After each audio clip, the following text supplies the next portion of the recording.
So there's six Hold on, of us. hold on, Matt. Good Friday. We've got our department brief for this week. I have on speakerphone currently Matt Stubner, Captain Stubner, who's in California live, and he's going to give just a brief update of what they're doing and how things are going in California. Go ahead, Matt. So we've been assigned to six Type 6s with 17 of us working the line. We've been assigned to the Quebec division 2 times, basically working the edge 200 feet in, approximately about 2 to 3 miles in, and then we go from there to continuing checking for hot spots and spot fires, all depending on the temperature and the winds and the topography. We just make sure that the fire doesn't continue on down where they worked the line previously. From there, we do that throughout the day, walking and checking the line, and then through the night we'll do various shifts and work just doing more spot fires and more down that line where we hit where the CDF and CAL FIRE works from the tanker drops, and we'll check all those hot spots as well. That's mainly in the Quebec. The Tango division, it's a lot of the same, where we've been able to do a little bit of a structure protection and checking for trees, marking trees that are hazard trees need to fall for the Sawyer teams that come through with the CAL FIRE as well. So the day, we start early morning at 5:05. We get to briefing at 7, and we head out on the line from we usually get out on the line around 8:39, and then we're there for till the next morning, about 0900, 0800, and we're just continuing to go down the various lines, making sure that all the black is black and needs to be stirred up and put out, so there's no possibility of spot fires down the way. So that's pretty much what we do. So you're doing, it's a 24-hour on and then 24 off. Is that how you're doing it? Yes. Yeah. So when we get off in the morning, that next morning, we usually get off the line around 0800, and then we go from there to the camp, and then we restock, check our engines, make sure the engines are up and going, check air filters, just make sure we go through all that, restock hose, restock any kind of hardware, appliances, T's, Y's, nozzles, anything like that we used throughout the day. And then we start heading back to the hotel we're usually around 10. We get back there about noon, and then we wash the engine, clean it out, and refuel and getting ready for the next day. We usually get done with cleanup and everything around 3 o'clock, and we hit dinner quite early, and then we just rest, and we get up at 4 o'clock the next morning, and then we head out. Wow. So yeah, it's a lot of going from here to there and driving where you need to be from the actual camp, the ICP, to where we have to go. It's usually about an hour and a half drive just to the different divisions that we have to go to. So be honest, is this the hardest you've worked in your entire life? I think so. I think so. I do. The first day, I honestly didn't think. I was like, okay, we're just going to be kind of doing a pump and roll, walking and hitting the black and just moving down the line. But right when we got there, they said, okay, let's pack up, and we ended up hiking just over a mile, just down this mountain, checking for hot spots.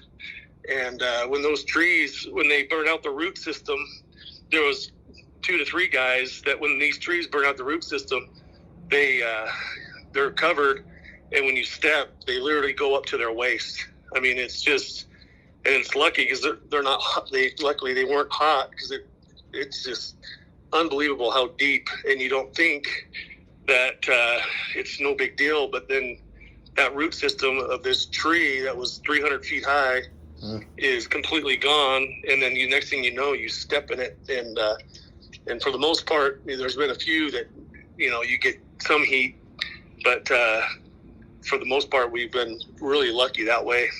You just have to really sound and check your footing and make sure where you step, you're not going to sink into a pothole.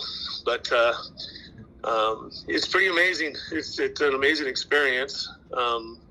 You learn a lot. You learn a lot on what these guys on the line are doing, what they have to do to stay safe, keep their head on a swivel, making sure you could see where the 18 watch out situations definitely matter, because you just got to be on your toes, and you got to be looking ahead and looking above you, and watching out for your partners and for your team.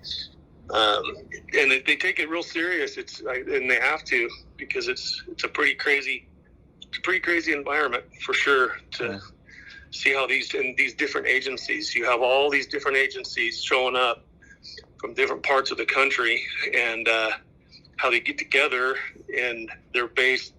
All their tactics and decision making are universal, because it's how they're trained, and they work together, and it usually takes a good day for everybody to get in unison. But for the most part, it's pretty amazing how they get together and are able to work together and go through that process. Yeah.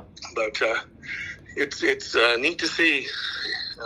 Well, the team's doing great. We've had great assignments. So today we might be going to the head of the fire and working, because the winds are expected to shift and to pick up, and they really need to hit a town that is a possible high risk. So we're waiting for that assignment and seeing if that is a possibility for sure, but we'll see. Well, great. You guys stay safe, and I'm sure Nick and Franchina are doing well, and hopefully they're sticking with you and staying safe as well. We do also want to appreciate and express our appreciation to all those that are helping out with the backfill to assist in coverage while these guys are out on the line. And we just wanted to give you this Wildland update. Mike had a couple PPE things that he wanted to share, and an update about the Salt Lake Training Academy real quickly before we run out of time. Yeah, so COVID's hitting hard. Just giving you guys a heads up that we had an increase of about another 71% on COVID-related calls this last month. We're about the same numbers we were in March, April of last year when we started shutting everything down. So just be vigilant on wearing your masks out on calls. We have some new N95 masks down here if you guys need to replace any. We got a large shipment of about 1,400 new N95s. So if you need new masks, come down here. Is the academy, just giving you an update with other departments and our academy. They actually had an instructor that came in, one of the outside instructors came in to teach a day, ended up testing positive, and several days after that they had 3 recruits test positive as well. So they're not shutting down the academy, but they're going to a remote learning for a week. So Captain Hardman will be out there teaching over WebEx to get all their lectures done, and then they'll be doing drill ground for about a week straight after they get back from it. So it's definitely it's hitting strong. Be vigilant, wear your masks out on calls, in the station. Make sure you're taking the test at the beginning of every shift, just like we were on our kind of stepping back into those old protocols. So maybe just worth mentioning the boxes that they get checked out in the if we take masks, if we take the quick test, we need to fill out the proper forms on the iPad. Yep, they're all on the iPad for the NV system on a requisition. So the N95s are in there. So if you request N95s, you'll get the new ones. Same with the daily tests. Just request a box through there. Even if you come and grab one from my desk or from Chief McConaughey's office, make sure you put that order in there. It just helps us track those because we do have to report back to the state where those are all going. So I appreciate everybody's vigilance and understanding as we're kind of unfortunately having to kind of take a step back a little bit with the whole thing. But we just want to make sure everybody's staying safe and healthy.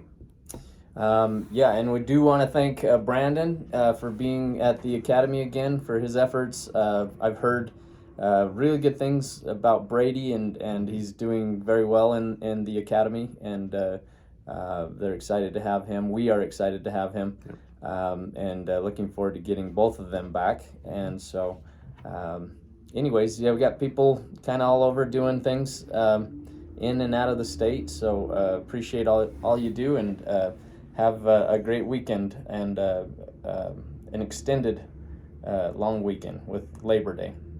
Correct? Yes, it is. Labor Day. It is Labor Day. Labor Day weekend. So, stay safe. Good Friday.